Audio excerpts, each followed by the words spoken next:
Hello, everyone. Welcome to another episode of Queen City Unleashed. I'm your host, Jay Alushina, and today we are joined by my friend, social media influencer, and book fanatic, Tomi Obebe. Wow, I love the title there. Thank you so much. The book one I felt like you would appreciate a lot. I do. Tomi, thank you for coming to the pod. You know what? Happy to be here. Tomi was one of the first people I told about the podcast also, and knew that I wanted her to be on the podcast because she, like myself, has the gift of gab.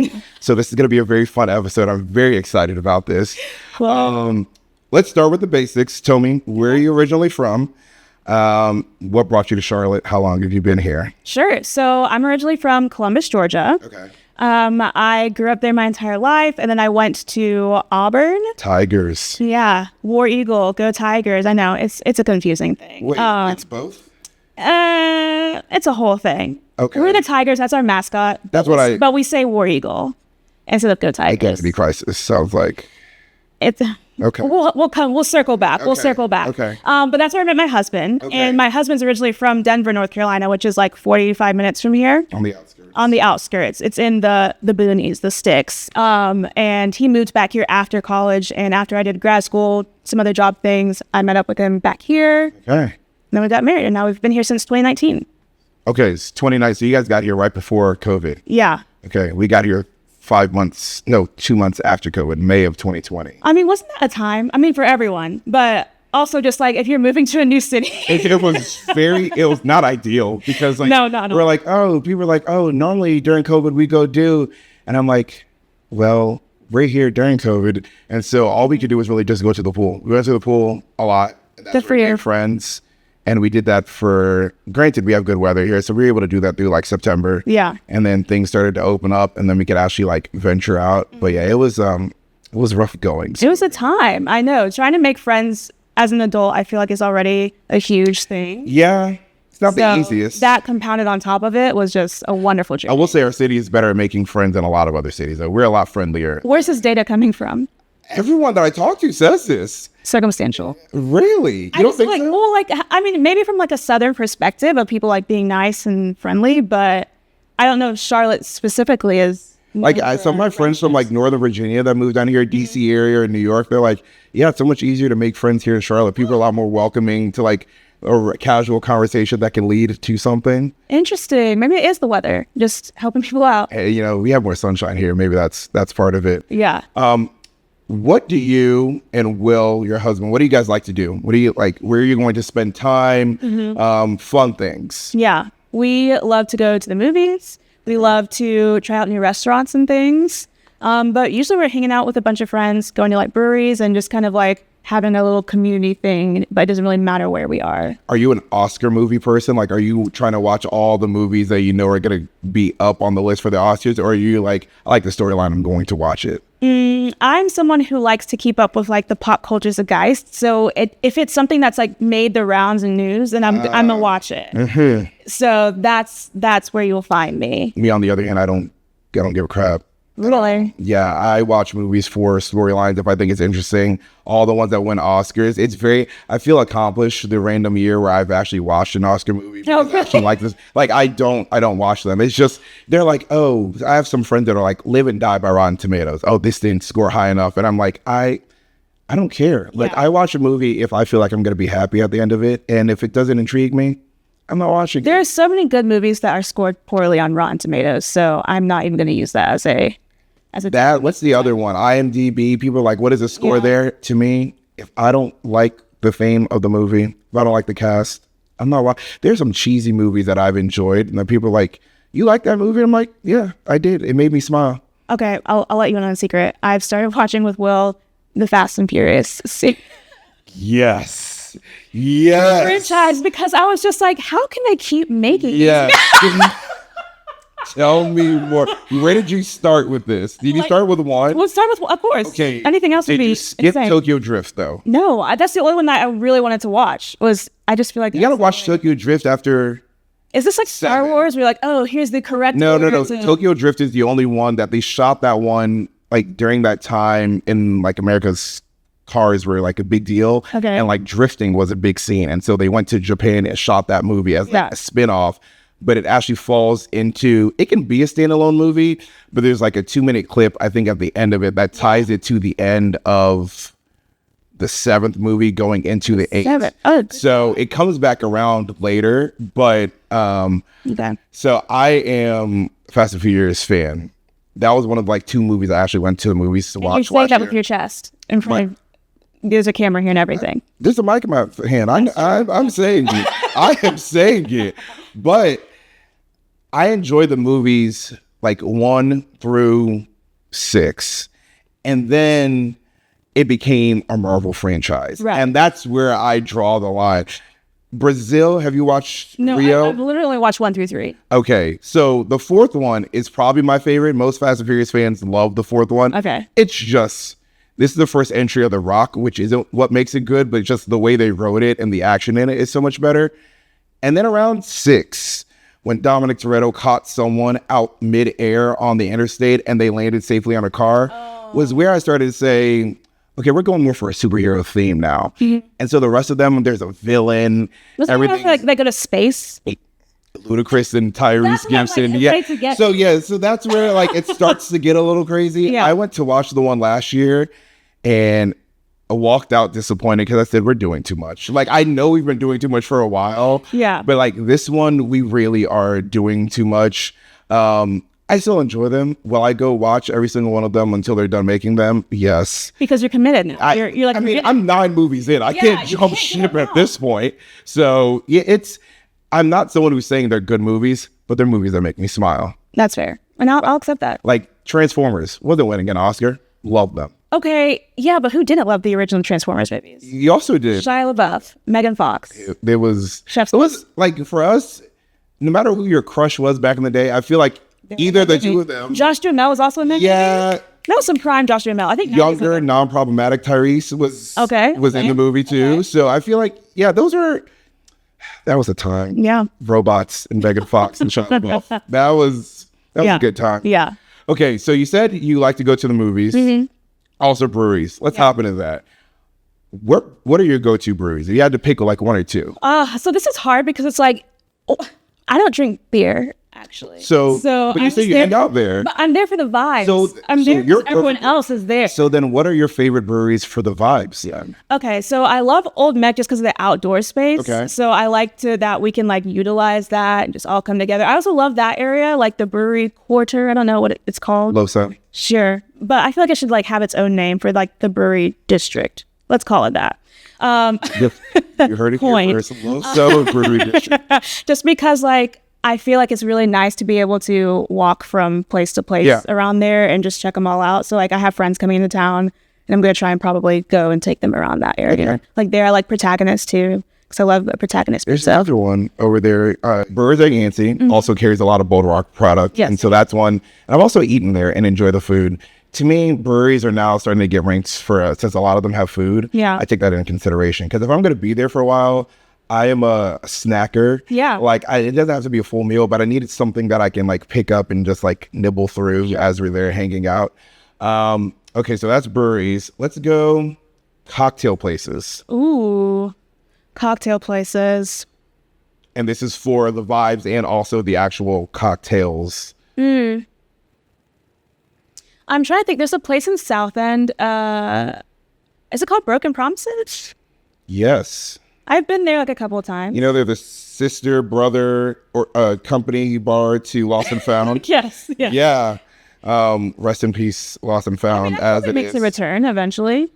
We'll see. We'll see. I've never been to Broken Promises. I heard when they first came out, I remember it was a big thing of like you have to be a certain age to keep a younger crowd out. Oh, intriguing. I still have never been. Okay. But you've been for I went for the opening of it, and then like another time with some friends. Okay. And I liked it. It was a cute little moment. Anywhere else? There, and then like I love a rooftop situation. So what are some of the rooftops you're going to? I like Merchant and Trade. Okay. I feel like that's the best one. Fahrenheit, I think, takes people in because at first you're like, oh wow, look at these like unobstructed views because it's kind of like set back from everything else. But then you're like, oh, everything here is mediocre. I said it. People will agree with me. I don't think it's a controversial take. Wow. Okay. Mediocre. The service, the food, and I'll say that with my chest. Oh, okay. All right. I would love to come back, Fahrenheit. Fahrenheit, I've enjoyed my experiences there. Wait, how many times have you been? 3 or 4 times. Oh, fascinating. And every time was fine. Yeah. Like nothing of note that I wasn't happy about. Okay. I just also know I'm paying for the views when I go. There. And like once, like I've accepted that when I go. Okay. Okay. Restaurants. You also live on the outskirts. Yeah. Okay. Valentine Yeah, I was about area. to say, let's say South Charlotte, because like I don't want to make it sound like I'm in like. I will say you are kind of the last spot before we leave Mecklenburg County. So that is the My outskirts. address still says Charlotte. You're right, but it's the outskirts of Charlotte. Please continue. So again, we are friends. We are friends. This is what we talk like.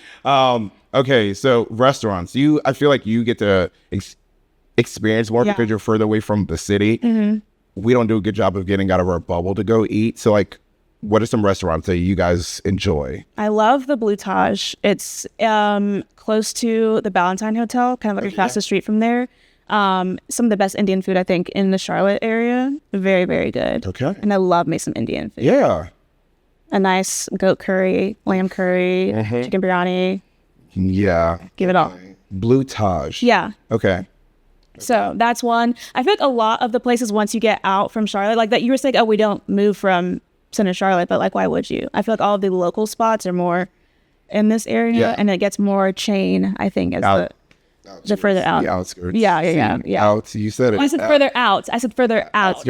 Outskirts. Anyway, but I also live close to the Bowl at Ballantine, and they've started to open some places there that are just like, they're not chains, they're like Charlotte chains. So it's like places that are in other spots. Flower Child, I think. Right. Over there. North Italia. Yeah. Some other things. I think like that. North Italia is actually more of a chain, though. I've seen really? them in I've seen them in other cities. I feel like Charlotte is actually like the king of doing that. Like there's so many restaurants. I'm like, oh wow, look at this cute little local eatery. And it's hawkers. And it's like, oh surprise, we're in 25 states. Yeah. So one of the other places that we were having this conversation last night with some friends, Austin, Charleston, and DC. Okay. I feel like we get a lot of chains that were made popular in those areas. And Charlotte's just, which I think is a good thing because you also have a lot of people moving from those areas here. So it's like, this is a staple that like Tupelo Honey, I first went to like DC area. And so people come here, it's like, oh, there's a Tupelo. Like they know, like they enjoy that. So they can find that here, too. So, okay. Trying to think other food. I mean, you know that I'm also in my like cooking era right now, and I'm trying to cook more, including Nigerian food. So I might not be out in these streets because I'm trying to perfect. Tomi is a distant cousin, not actually, but both of us, same tribe in Nigeria. So tell me about this cooking journey that you're on. Well, why don't I? But also let me start with, that's the reason why we even joined, like how I knew you was because we met each other at church. I don't know if we gave that lore to our story. That's part of it. And me and my husband is white. And so I saw them as our leaders of this potential group. And I was like, perfect. And then I saw that your name was Nigerian. And I was like, check. I also thought that she was going to be a guy at first. And this is not a weird thing. My brother's name is Tomi. Yeah. And so in my mind, the name Tomi is in reference to my brother. So I was expecting a guy, but it is a unisex name. And then I was just like, oh, you are not a guy. No, surprise. So that's how we met. So you're cooking more Nigerian food or trying to? I'm trying to. How is the journey going? It's going well. Despite the one time that I tried to bring it for our group and you judged me. And you're still judging me, for those who can't see his eyes. Tried to bring it. The food never got here. So I don't know what I had to do with that. Anyone who knows has to go through the journey. And then once you get there to the other side, I'm going to let everyone else try it except you. I'll get another Nigerians who don't trust, but I'll let you stew there. Sure. I need a review from a Nigerian who's grown up with it. Okay. Because the thing is, if I try it, I'm going to give you an honest opinion. Like, I'm not going to tell you, like, Tomi, this is good. I'm going to be like, Tomi, this is like... I don't surround myself with yes men. Well, good. I mean, if you want an honest answer, I will give you an honest answer. But I'm also the person who grew up with two great cooks in my family. My mom and my aunt are my favorite Nigerian cooks. And I am not the person who eats a lot of Nigerian food if it's not cooked by them, or also my grandmother. And so I'm very picky. When it comes to Nigerian food, I have very high standards. So shout out to mom, aunt, grandma for raising me with standards. So we're not just eating anybody's food out here. So I am excited for you on your journey. I wish you the best of luck. And I hope that I can come back one day and just be like, hey guys, by the way, I had Tomi's Nigerian food. Yeah. It was fire. I should have actually brought that for the podcast today and then made you. That would not have gone well. Okay. Not have gone well. Or maybe it would have. Wink, wink. So in Charlotte, what is one of your favorite things about the city as a whole? You're also someone you're not from here like myself. What is something about the city that you actually enjoy, that it's done well, or maybe it's the vibes of music or restaurants, or what is something that you really enjoy? I always tell people that Charlotte is like one of the best cities to live in, but one of the worst cities to visit, because in terms of the US, like it's very much a copycat of a lot of other mid-sized metro cities. So it's like, oh, what should we do when we come to Charlotte? And it's like, What you do anywhere else. Yeah. However, when you live here, there's plenty of things to keep you occupied because there's always concerts coming in. Yeah. You know, we've got 3 professional sports teams, 2? 3. Because you can count soccer. Yeah. Soccer, football, NFL, basketball. Yeah. I try to forget about the Hornets sometimes, so it is what it is. They're on the men. They're on the men. We got a new coach coming in on the men. Yeah. But I think you have that. You have the lake, you have the Whitewater Center. Yeah. So there's a lot of like really cool things for if you live here to enjoy and keep you, occupied of your time. But it's kind of harder when you're coming in from out of town to be able to get that real feel of what Charlotte can provide if you're just here for like 2 or 3 days. See, I actually had a very opposite reaction to Charlotte. I came here in 2019 for a concert, and a buddy of mine was here, and I'm like, hey, let's go together. I spent 36 hours in Charlotte. I got here at 12 on Saturday, left at midnight Sunday, like going into Monday. He ran me around the city for a day and a half, and I literally called, I'll tell you afterwards, I'm like, Charlotte's got to be on our list of places to move to. Wow. Like, I had so much fun. I also never lived in a city previously. And so that's a big piece of that. Like, I had never done that, but when I'd visited big cities before, they oftentimes felt like very busy and sometimes overwhelming. Charlotte has, like, I've been using this word a lot more for it. Charlotte has a good pace to the city. Yeah. Like, it's not too fast and it doesn't feel slow. Like, there's a good rhythm to it of like things to do, but like, it also sometimes feel like the city is just kind of quiet on some weekends. And so I feel like I appreciate that piece of it. Yeah. And so I got all that out of 36 hours and then was like, hey, I want to move here. Like, this would be a great city. And we have loved it. And I think it's lived up to that.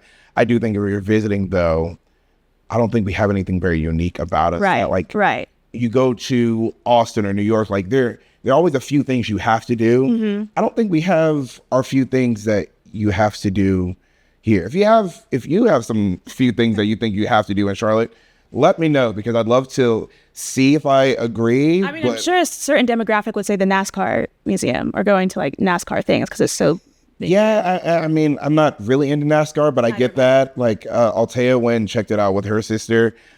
She shakes her head in pain. Yeah, I mean, look, it's not for everybody. Right, it's not. But I'm really trying to think what other things that like go to. Because I think it then becomes like people's favorite restaurants or like favorite breweries and things to do.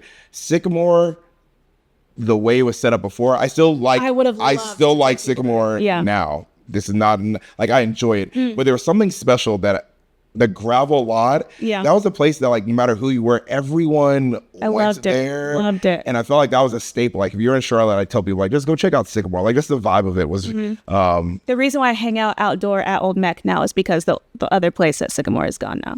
Another spot that I will say that we go to more now is Monday Night Brewing, because it also has a good outdoor space. Not to say like the huge gravel lot, but they also have good food there. Okay. So good to know. Monday Night Brewing, they're a chain from Atlanta. Yeah, I actually went to the one in Atlanta first. Okay. Yeah, so we'll go there. What are some things, you have a lot of opinions, which I appreciate, which is why we get along so well, even if they're not the same. You have a lot of opinions, derogatory in parentheses. What would you say you wish the city was better at or that improves? Ooh, I mean, it's always going to be transportation, probably. I feel like we knew that we had the blueprint of we're going to be like a little Atlanta and like maybe like 10, 15 years behind them. So I'm always continually shocked when they like don't invest that money into a better light rail, train system, all of that situation. My husband told me that it's because North Carolina, I don't know if it's North Carolina or Charlotte specifically, that instead of like some other states, they find the bid for the best person to do like the roads and stuff, North Carolina, it's like they have to take the lowest bid. So like of the construction companies who do the roads. So even if someone's like, oh, we're going to cheap out on materials, but it's the lowest bid, so the government has to select that one. So that's why a lot of the road situations aren't as good as they could be.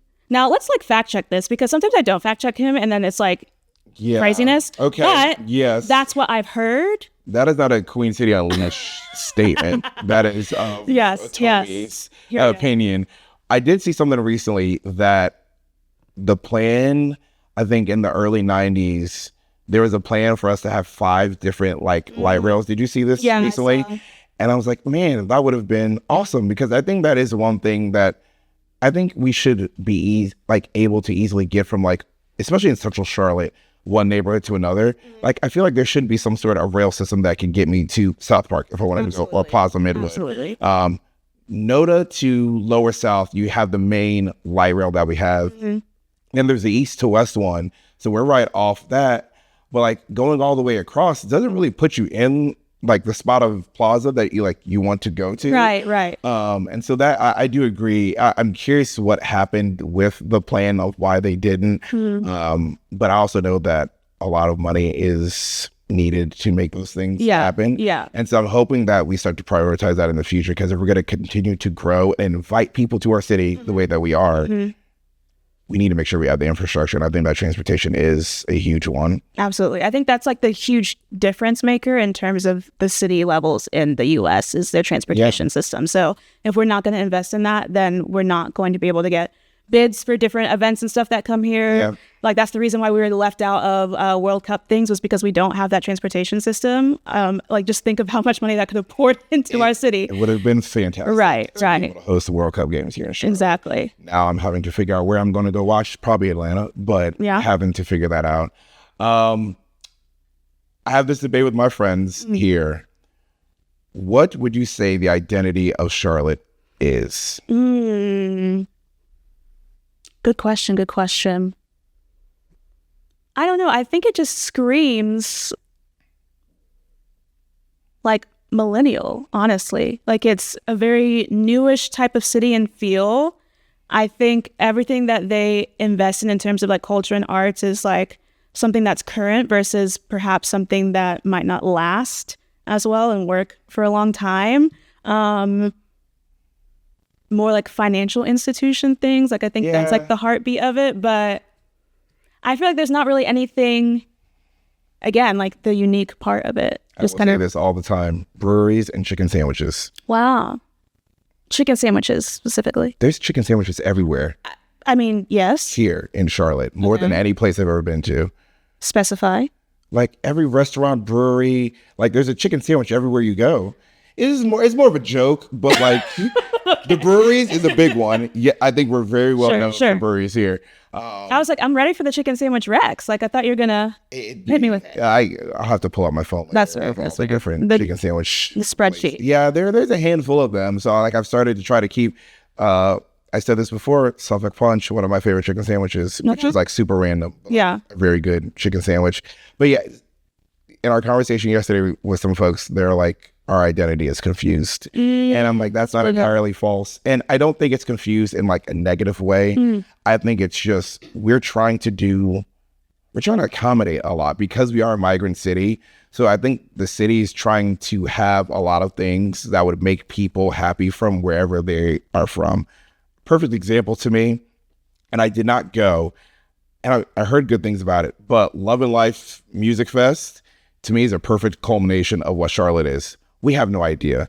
Most music festivals have a theme: country, rap, R&B, pop.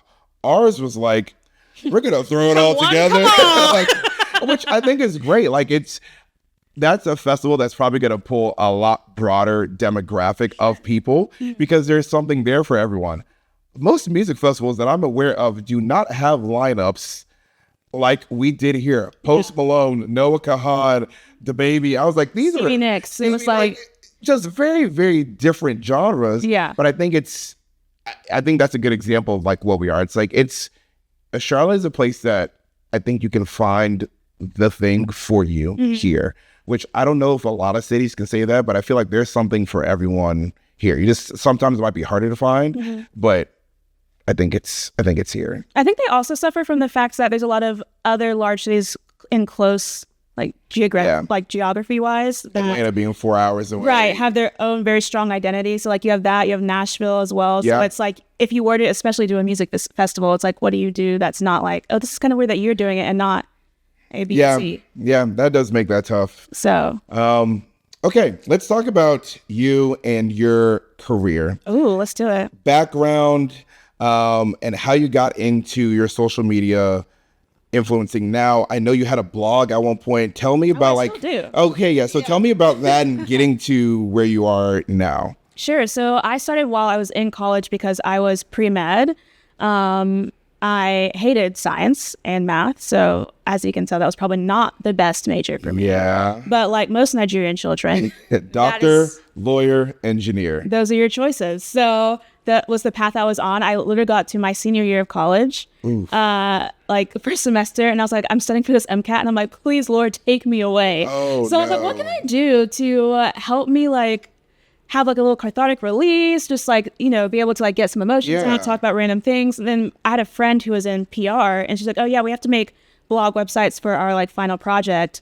And I was like, oh my gosh, like anyone can do that. Like you don't have to be like a coder or something to like do it. And she's like, no, you don't. You just have to. MySpace background. I know the MySpace, the MySpace of it all. And so I learned how to do that, and I just would talk about random things that were happening at Auburn, like different events, what I was looking to do after graduation, all of these things. And did you finish in biology? I finished in exercise science. Okay. I switched from my pre-med one to exercise science because I was like, I don't want to have to keep taking the rest of this stuff if I know at this point I'm not going to med school. So I was like, what can I switch to and still get out of here? In 4 years? Yeah. So I graduated just like a semester late. Okay. So I was like, I'll take that versus, you know, adding on all this extra money because I was already out of state too. So I wasn't trying to do too much there. And so after that, I actually moved to New York and I lived there for like 7 months and I worked with Business Insider. I was on their social media team.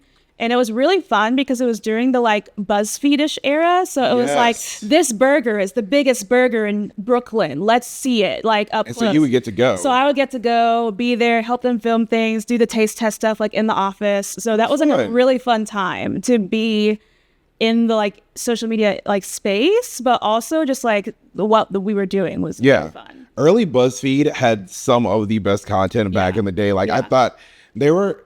I feel like for a while they didn't really have any competition of like people doing their kind of content. Exactly, yeah. And I remember even Quinta like doing stuff with BuzzFeed. And, BuzzFeed was, some of it was super random. Yeah. But like they covered a lot of stuff. And I think like all of the media was trying to emulate what they were doing because of how much traffic they were getting from these like very, you know, bullet points, articles and stuff that was just like, even their videos, their skits were hilarious. It's like people just like to be entertained and they're like these little like sound bites and stuff like that. So I learned what I could from that job. And I was like, oh, I want to do the corporate side of this. So I want to help a business, a large like Fortune 500 do the same thing, but from their social side. So I went to get my master's in business administration, but focus in digital marketing stuff. And then I did an internship with Intel in San Francisco for 3 months in like 2018. And so that was my plan, was to work with them after graduation, but like things just didn't work out. They didn't give me an offer and all of this, but I had some like health things. I was like, I don't know if it's best for me to be completely across the country at this time to be able to do that for my family and stuff. And so I ended up here in Charlotte, and my husband was like, stop looking for jobs. Like you have a job already. Like you could just go full time. And I was like, isn't that scary? And he's like, just try it for 6 months. See how it is. We love a supportive spouse. Love a supportive king. That was January 2020. Do we still love him now? Yes. Okay, fine. Yes. COVID hit. No. It was really not that dramatic. I was scared though. Obviously, I think a lot of... So this transition happened January 2020? Yeah. Wow. It's when I was like, yeah, let me take the leap. And... So you started right before and then COVID happened? Yes, correct. I would have been sweating bullets. Oh, like yeah, that week, it's like, hey, you're seeing it in another country. Like, that's fine. When we thought it was never going to get here, and then it gets here, and you're like, yeah, lockdown. Okay. Yeah, it was. So how did you get started with it though? Yeah, so since I had been doing it since 2015, I was just like writing random stuff, and then over the years, like brands would send me products for free for review or whatever, and just kind of like building a following that way. And then like eventually I was starting to get paid a little bit here and there. And the year before I went full time, I think I made like $50K, and then I had to pay like $25K in taxes. So I was like, and this was me doing that in grad school. So I wasn't going full time, but I was like, imagine if I went full time, figure out how to do the taxes situation a lot better where I'm not spending that much, and then see how it goes. So then I was able to make my first 6 figures in of 2020. So in the time that I know a lot of other people were really struggling, I was so thankful to be able to have been in a freelance position, but also still be able to thrive and to continue to grow. And I'm sure even for a lot of these brands, you guys, influencers like yourself, were kind of holding up these brands. Yeah. Because everyone's sitting at home, everyone's on their phone. This is when you want good people, the good followings to like start promoting your stuff, because we have nothing to do. Yeah. We're not really spending money because we're not going anywhere. So now it's like, all right, how do we start? We get them to spend money, but absolutely. But like, it was also too, like, they weren't even able to have photo shoots and stuff for like all of their products and things, where they could bring models and the photographer and all this stuff on set. So we became the whole set design of everything that they usually do, just in the comfort of our homes by ourselves. So they were able to just kind of flip whatever their marketing plan was on their head and use assistant creators. How would you say that is there community for influencers here in Charlotte? Like, have you found a community? Like, I see a lot of other people around. Is there a community like that? Is there a lot of collaboration between? I know some people have very unique niches, so maybe it's hard to collab that way, but what is that like? It's very interesting because, again, I've lived in these different cities. And so like when I was in New York, and I was still blogging and stuff at the time, so I'd meet up with other people, but that was like a lot of fashion-based people, at the time. Of course, San Francisco is a lot more like tech-based, whatever. But there's still larger like fashion accounts and stuff there. But being here in Charlotte, there is such a mix, and I think so spread out. I know what I struggle with the most in terms of community is that I'm one of very few full-time people who is not like also like family. Like, I don't have like kids or anything like that. So I have friends who are full-time, but they're like, oh, I still have to like go drop my kids off, pick them up. So like, oh, I can't shoot with you at this time. And I'm like, no, I'm free all day because like I make my schedule. So that's true. You're your own boss. To kind of work with that. Yeah. So it's nice in that sense. But a lot of people, if they're not full-time, then, they're doing other things. They're like, oh, I can only shoot after work or do things. So it's a little bit harder, I think, community-wise to get it working that way. Even for this, like, I have my regular full-time job, as they're trying to shoot with people, like businesses are like, yeah, we can shoot like Monday to Friday during this time. I'm like, I work my regular job during that time. And so like, it makes it tough to like find time slots where you can shoot with people, but I'm sure that freedom that comes with being able to shoot whenever. Also, it also kind of sounds like you can wake up whenever you want. And I'm not an early riser. And so that sounds, I'm sure there are a lot of things that aren't great or tougher, but the sleeping in sounds nice. It's probably the number one perk, I would say. Yeah. Really? Well, for me, because I'm also someone who doesn't like to get up early. So I like to be able to make my own schedule. Fair enough. It's also hard as someone who has ADHD that I'm like, to be able to force yourself to do things and be like rigid of a schedule and stuff, you got to really stick to it. I am seeing that come out a lot more now. Right. Like, I'm doing work stuff, and then I start to think about like podcast stuff, and then I'm like, I gotta wait. Like, I gotta wait till I'm done with the work so I can focus on that. And then when you're posting, like, oh, I'm on this app to post, not to scroll for fun. And you get lost in the sauce, and then it's just like, no, come back. And so I'm finding myself like being a lot more disciplined with my time, so that way I can make sure I do work well, and then I can do this well and like pay attention to that. Also, if I'm more disciplined, all of it takes less time. Yes. When I get distracted, that's when you're there for 2 hours, and it's like, this should have only taken me 15 minutes to do.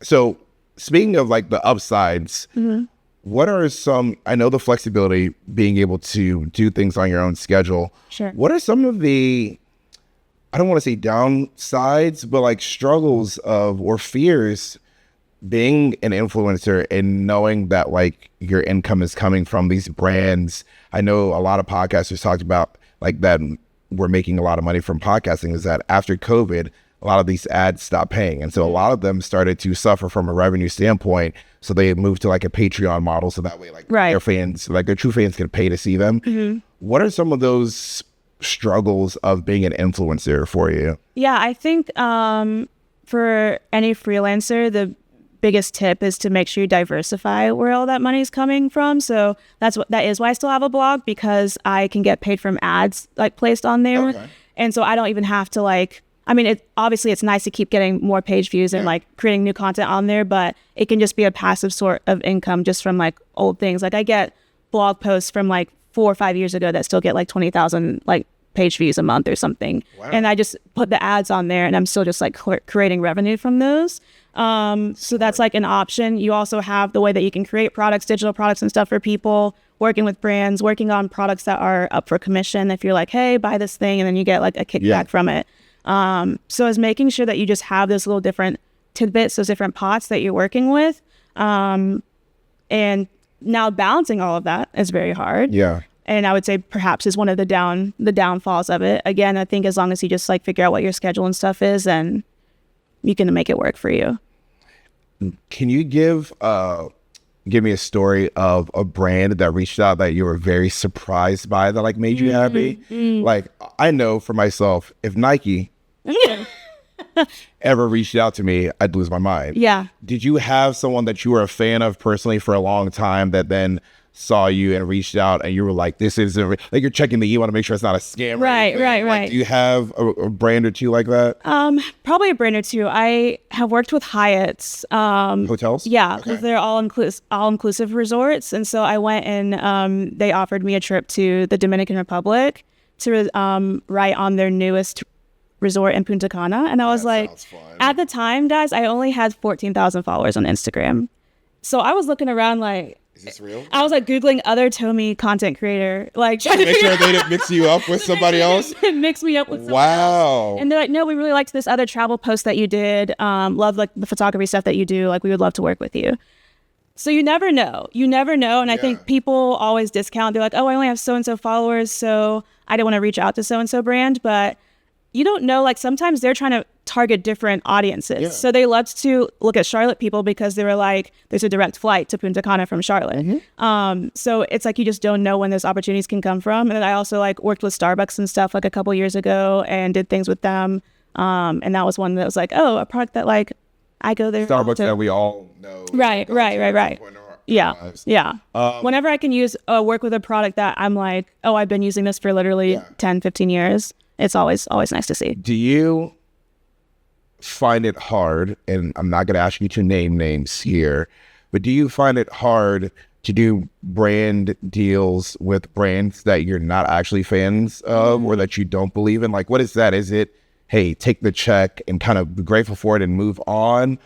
Or are there some that you're like, I really don't believe in this product or this company, I'm really just going to say no? Like, what is that like if you get some of those offers? I think I probably struggled with that more earlier in my career of like, oh, should I work with this person even though I don't like them just so I can get money? But thankfully that's not a spot I'm in anymore. But even then, it was a little bit less just because, again, at the time when I was doing this, guys, like influencing was still a new thing. Like I don't even really still like to call myself an influencer. I like to call myself a content creator. Sure. The reason why I use influencer in my stuff is literally for SEO purposes because no one else says content creator anymore. So when I was doing that, they had all these different networks and stuff that you could sign up for that you just like link your Instagram account, whatever. And that would be an easy way for it. So I'm like, oh, if it doesn't work out with this one, I don't like this brand, I'll just go to a different network and try something else there. Now I would say more of the issue is if I have a brand that reaches out to me and it's not the rate that I'm usually looking for, and then having to balance of like, is it worth going with them? Because it's like, oh, this is something that I use, but this is not what I usually ask for in terms of like the deliverables and stuff like that. So kind of knowing your worth. Right. Like, especially as a freelance, because you're like, oh, like when is the next check coming? So like sometimes you have those months like, again, I'm very thankful in terms of my past, but like, I'll be honest, guys, like this year, it was not until like April or May that I was starting to make money. Like for real, I think I was probably in like the red for that entire time. And now I'm like, oh, okay, thank goodness. Can breathe a little bit. So in times like that, you're probably like just happy for a deal. Right. To like happen so you can at least like have some money. Yeah. Something that works for you in terms of like aligns with, you know, the content pillars and stuff that you like to talk about, but also that aligns with monetarily. Like this is worth my time. And I'm assuming you didn't quite say this, but I'm assuming now that you are a lot more of a pro at this, you have probably had a chance to say no, and you can probably live with that decision a little better than when you first started. You were like, I'm just trying to get going, I'll take anything. Yeah, absolutely. Like, I mean, Yeah. I mean, saying no now is, I think, a privilege to be able to do that, because I know that that is not the case for a lot of Not people. everyone can do that. Right. But I think it's cool to get to the point where you can, I don't want to say have integrity, but you can like only do stuff that because you really want to, or because you like them, even if you don't know them well, but at least you're like interested. Yeah. Do you have any fun fails of brands? And again, no names, no names, not trying to get you in trouble here. Okay. But any like, or a situation where it's like, this is not what I all expected, or it didn't pan out the way you wanted. Yeah. Any fun? What a great question. I'm trying to think of more than this one that's the most recent one, but I can't for the life of me. So usually whenever you're working with a brand, they send you like a brief, like a creative brief that tells you, this is what we're trying to accomplish with this campaign, and this is like the type of content we're looking for. And it's usually like maybe like 1 or 2 pages, and that's it. I got one within the last year, I'll just say. So Well, let's throw it out there. I won't make it too easy. It was a 25-page brief. This is on Goodness this is on a gracious. Word document. This was not a PowerPoint deck. I have never in my life, 25 pages? in my 9 years of doing this, gotten something that intense. And so that wasn't until after I signed the contract, like, yes, I'll do this. And then they then send it I got afterwards. that. And I was like, oh, you guys are like that. What information was, you got to find a way to get that on an audiobook. Like, Right. to I listen was to trying it. to find ways to close this in. It was just very specific in terms of like the language that needed to be used, a lot of like legality things, a lot of like brand stuff, like what you couldn't have in the background, stuff like that. They're very picky of like, I had a TV in the background of it, and they're like, you need to blur out the TV thing on there because there's a logo on the TV. And I'm like, you can't even, Oh. like, it's not like my head is basically covering the TV. But like the one The one instance thing that, that was right there. It was a little so too did it much. end up being a cool, No. oh, really? And it's always like that. Every time you're like, maybe I should just say, and it was that situation too. I did not get paid what I should have been paid for that work. I was like, maybe I should just say yes. Like the money's a little up and down. And I'm like, and this is what happens. And every time that happens, I haven't done that for like 2 or 3 years. I did it this time, and I was like, and this is why you don't do that. Know your worth. Know your worth. Know your worth. And once you know that, then you will that's always tough. regret it. Yeah. Okay, what are some of your favorite brands? Say names. Some of your favorite brands that Yeah. you have gotten to work with, or like repeat brands that Mm. come back to you. I've worked with Walmart a lot, blessed with that, for like the past 4 years, like on annual kind of contract stuff with them. And I was at Walmart this morning. okay. Thank you for your contribution. Like I'm some type of like stakeholder in the company. I'm out there in Arkansas. So there's that. That's where headquarters are? Yeah. Bentonville. I'm sad that I know that. I mean, hey, they're cutting you a check, so now I don't think true. you should be sad. It's true. That's a good thing that you know that. If you didn't know, Walmart headquarters are in Arkansas. Yeah. Fun fact. Yeah, very fun fact. So them, and then Crest as well. I really love working with Crest. And my dad, that was probably the time that he shed a tear, because my dad's a dentist. He was like, "You've made it. So I'm so proud of you." It took some years after the no doctor, no lawyer, no engineer, but right. you came back around and you got a Like, and brand. this is the moment you became my daughter. He brought you back into the family, into the fold. We are kidding. Our parents have been very welcoming very supportive. to our careers. I am in healthcare, but I'm not a doctor, and so my parents actually kind of pushed me into the space that I'm in now. So I know that is a stereotype about Nigerian parents is doctor, lawyer, engineer. My brother's an engineer, but My sister's a doctor. and my so- parents did not push him to do that. And so I will say I'm very blessed and fortunate to have parents that were like, do whatever you feel like you're supposed to be doing. Do you feel like he helps take the pressure off of you, even if like he's younger than you? But did you feel kind of like a release of like, oh, thank God he's an engineer, because I didn't secure that for you My guys? parents made it very clear early on they did not care what we did as far as careers, and which I think made that easy. For the longest time, and I mean the longest time, I thought I was going to go to law school. And then towards, I think it was just sophomore, junior year of Honestly, high I can school. see you as a lawyer. Oh, I would have been fantastic. You I say would've this been- like I back would've- and forth I would've right been now. Fantastic. Definitely a trial lawyer, like you're in the court. When I took health law, I was ecstatic. Like I loved that class. And I think I would have been good at it. I think I'm also realistic with myself now. I had a roommate in grad school in law school. The amount of reading they have to do, I know. I was like, my brain, like I couldn't do it. Like I could not. So actually was like, I'll go to PT school. And both my parents are physical therapists. And I loved the passion that both my parents had going to work and getting to help people get better and get back to a point in their life where they are more mobile than they were before. And so that was always something really big for me, is like being able to help people. And so I was like, I'll go to PT school. And my parents were like excited.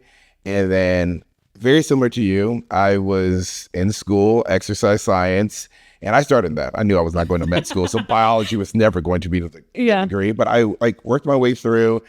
And then by the end of junior year, I just wasn't enjoying class, or like I wasn't enjoying the work. I enjoyed going. I had some great professors that year.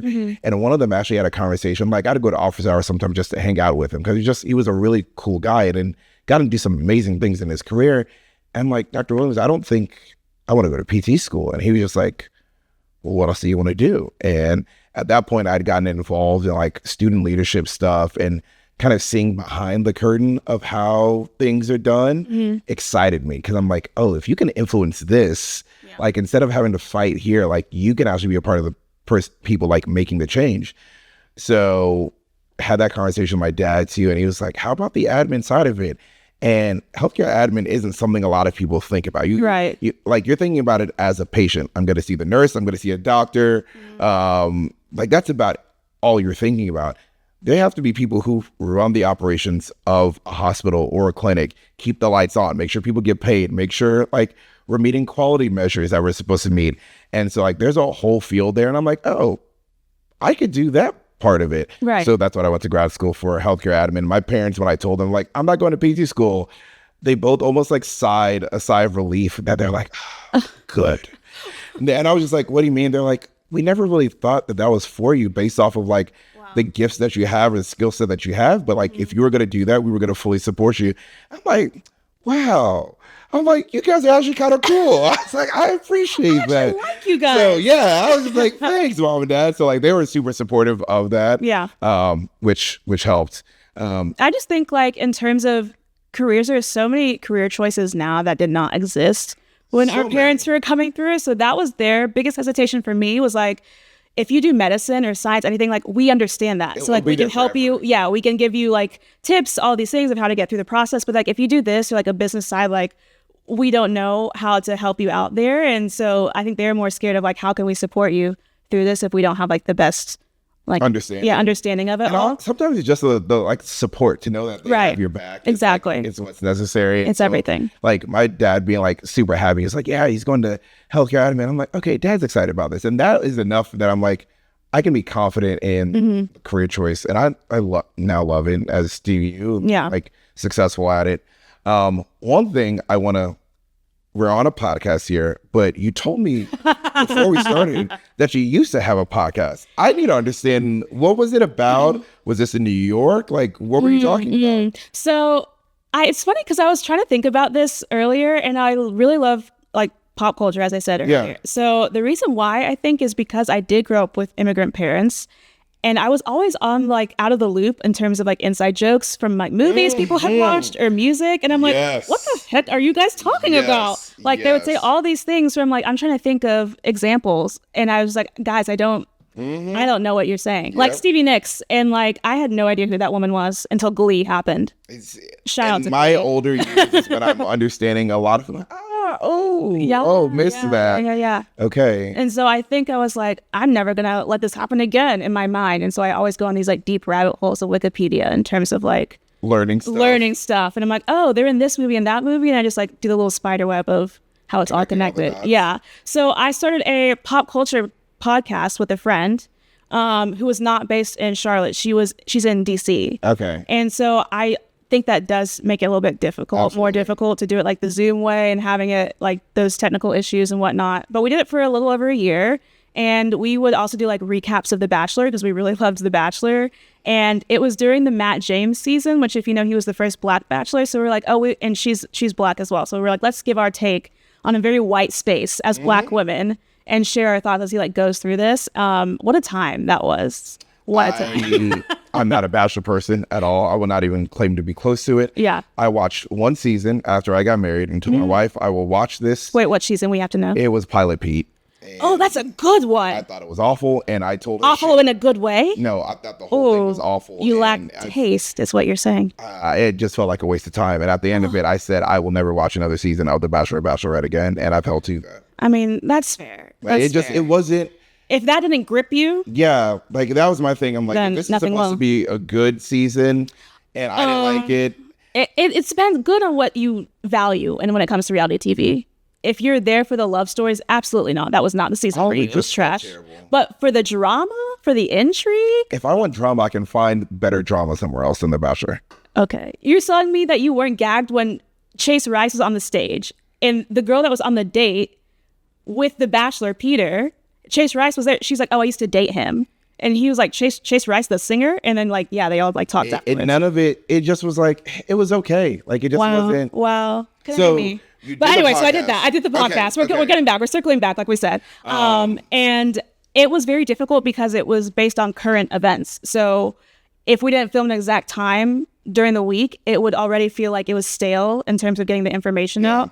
And so I'm like, if I had done something that I could like bank content a little bit easier, then maybe that would have been something we could have like continued on. But doing that on top of my 9 to 5 is doing this like full time. Again, I think we were talking about this earlier. Like it's very hard to go from doing a job that's similar as your 9 to 5 and then doing something else afterwards. That's pretty much the exact same thing. And then she does digital marketing. So she's not like a content creator, but she does that for work and stuff. And so I think it was just a little bit too much. We got burnt out on it. But we're like, sometimes we'll text and we're like, should we bring it back? Just for the memes? There was two people, my brother being one of them, and then another friend of mine that whenever we're together, like our chemistry is very good and we could talk for hours about everything. My brother lives in DC and my buddy lives in LA. And so it was one of those things where it's like, I don't want to do a Zoom podcast. And I actually had an idea for like, I wanted to do a podcast like before COVID. And then I didn't have a good topic. And I was like, I need to be able to talk. I love sports, but I don't want to talk about them. Like there are a lot of things I don't want to talk about. Right. Like I don't want to talk about healthcare. Like I love my job and the work I get to do. I'm not a healthcare nerd. So talking about healthcare on a podcast would be fun for me. Right. And so I had the idea and then I kind of just like went away. Actually did have a quick blog for a hot second because I needed to like get some stuff off my chest. So I was like, I think everyone should have one for that reason. it was like very deep, insightful, like people would be like, oh, wow, that was kind of deep from you. I'm like, yeah, I have that. I just don't get to talk about it as much. So I did that for a little while in grad school. And then I'm just like, okay, I'm kind of done with this. And it's a lot healthier than like doing a Facebook status or like a tweet. Like, yes, like read if you want. Like read if you want to, outline, like this is grammatically correct. And so coming to this, I was just like, I finally felt like I had a good topic to do it. And like, there are a lot of, like, I can be in person here because I think that chemistry does matter. One thing that this is part of your intro, you are a book fanatic.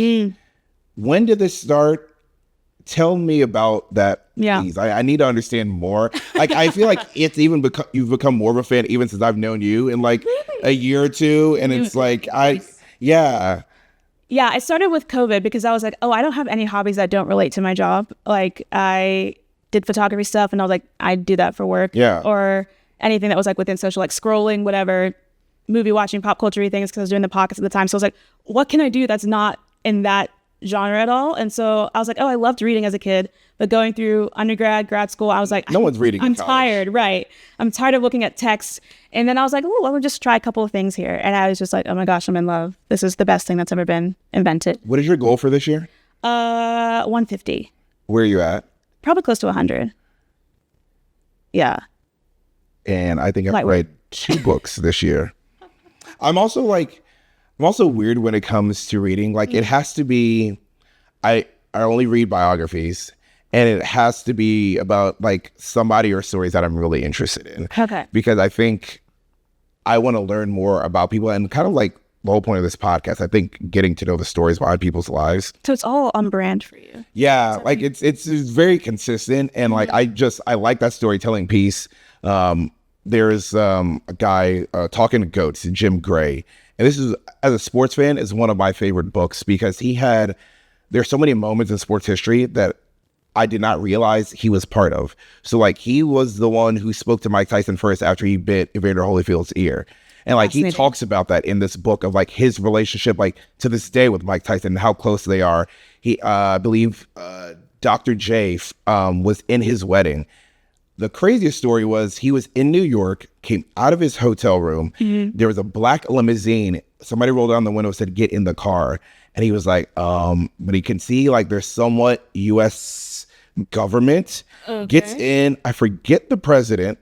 There was a president who did not have time to set up dinner with him, but wanted to talk baseball with him. Oh my God. Drove around New York City in this limo for like 2 hours talking baseball. That's and insane. like, those are stories to me that I'm like, that's so neat. I just finished Michael Phelps' book. Like some of the stuff that like he was going through as a teenager on the world stage. I'm like, yeah, I don't think I would have handled that any better than you did. But like for us, I remember watching him and some of the disappointment of like, oh, why'd you make this mistake? But like, you're going through a lot. I wouldn't have been any better. Yeah. So that's as far as like the reading I can get. And to me, I'd also watch the movies. I prefer the movies of books instead of the books. I just tell people who are like, oh, I want to read more, but I don't know what to read.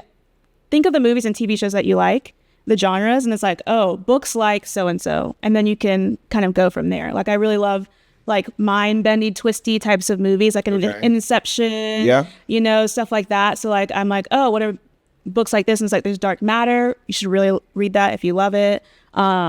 Just things that kind of like make you think in terms of like sci-fi. I love fantasy because I'm like, oh, I like Game of Thrones. I love, you know, stuff like that. So that's why I'm like, whatever. But if you're in Charlotte or anywhere, public libraries, first of all, amazing thing. That's actually one of my questions for you. Talk about this, the public libraries. I was going to say I'm a hoe for the public library, and I am. I really am. I don't know what kind of podcast this is, but it's that one now. I know that's right. It's free. You're already paying for it with your taxes. So why aren't you going there? Hello? Get a little library card. Okay. Get all the books that you want. And then you don't have to be like, oh, my budget. Like, how can you buy all these? No, get them for free. You can also get movies, music. Yes, I remember renting movies from the library. Absolutely. So Charlotte has some really, really great ones. So outside of the libraries, what are some bookstores that you like in Charlotte? Park Road Books is probably my favorite local bookstore. They have like great selection of a lot of new things and like curated things of like local authors, stuff like that. I love That's Novel Books in Camp North End. And I'm trying to think of the name. The Book Rack is Used Books, and that's in South Charlotte. Okay, yeah, I've seen that. So if you're looking for like trying to go like thrifting that way. Okay. One of the things that you said about movies and like books, my wife has also gotten very big into reading. And I love I don't think she has a goal, but she just is reading a lot. She's also part of like a book club with the girls. So we'll chat about that later. Yeah. So she's doing a lot of reading. But what cracks me up is when I say I'm a movie person over the book, like some people are like, oh, well, I just like reading the books. And I feel like there's a whole thing where book people try to shame movie people. It's like, read the book. And I'm like, you know what? You spent the same amount of time as I did. And if not more. Right. And you got the same thrill out of it. I got to watch it because I like watching actors. I like the soundtracks with it. I like to see the flipping cars. So she was telling me about a book recently and I'm like, sounds like a Bourne movie. And she was like, what do you mean? I was like, that sounds like one of the Jason Bourne or Mission Impossibles. She's like, but they were a spy. And I was like, it's a Bourne movie. Like, I'm telling you, I've seen the movie. And it's like, so to me, that's one of the reasons I don't read as much. There are some, like the Hunger Games. That was one of the book series that I feel like took over the whole country, like when we were in high school. And it still slaps. It is so great. And like Susan Collins was warning us. But that was one that I actually did love the movies as much as I love the books. That's fair. But I like the first two movies that were good. After that, I didn't feel like the movies were good, but the books I thought were solid. Catching Fire changed my life, both the movie and the book. Interesting. Great stuff. But yeah, I definitely say people, you don't have to have a goal of 100 or whatever. I just say 12, one book a month. You can do that. I believe in you. We'll see. Because once you start reading and you have like one or two, you're like, oh yeah, and you like breeze through that. I do have some books that I want to read more of. I do read a lot of it, like athletes, because I love sports, and so hearing their journey is like I get to watch them accomplish the goal, but like what happened behind that we didn't see. Yeah. Why should people follow you on social media? Oh, great question. So, because you're not you don't have a product that you're selling. No. I'm the product. You are your product. Yes. So what kind of content can people expect from you? I will say she is somewhat funny. She's not like a comedian, but she's like somewhat funny. Well, I don't want to toot my own horn, but so you will get a good laugh every once in a while. Thank you. But like, what do you hang your hat on that you are known for? Well, I don't know what it's necessarily like known for, but what I really pride myself on is my authenticity and like just being open. I think one of the best things about my job and like lifestyle content creator is that like I can just share me, and then like people connect to me on that basis. They can connect to me in terms of like health things that I'm going through in terms of relationship, where I am in life, living in Charlotte. And so I think if you connect on any of those points, loving books, loving pop culture, and I also do like a lot of skincare things too that I love to share. So any of this to help get your skin right. Period. So is there a way for people listening or watching this? Mm-hmm. Is there a way for them to be able to support you besides a follow or a like or reshare? How can they support you and what you're doing? That's really it. I think that's the best thing about my job too, is like as a friend, like that's all I need some days. Okay. A little extra comment on a sponsored post or a like or a share, a save, any of it. Love it. Okay, so with that being said, where can the people find you? You can find me at Good to Meetcha. Get it? Because it's like good to me. Yeah, haha, it's funny. It's fine. 50% of people get it. It's better on 50% of people think it's a weird Japanese thing, and then they don't understand how it's connected to me. Anyway, so it's GOODTOMICHA, and it's that across all platforms. I will tell you, my brother also had a very strange way of breaking down Tomi for people, spelled Tomi. Mm-hmm. He would point at his toe. Period. And point at himself. That's what I do. And the first time I saw him do that, I literally was like, please don't ever do that again. He goes, I've been doing this for years. You just haven't seen it. I'm like, that's the girls that get it. I mean, it works for him. So good to meet you. Please follow TikTok. Yeah, all Instagram, all Pinterest, the threads, Twitter, all Threads, X. YouTube. Got it. Okay, awesome. Well, Tomi, thank you. This was fun. I'm sure we'll do this again at some point, but this was a lot of fun. Thank you for tuning in to this episode, and we look forward to our next one that we bring you. Queen City out. Bye.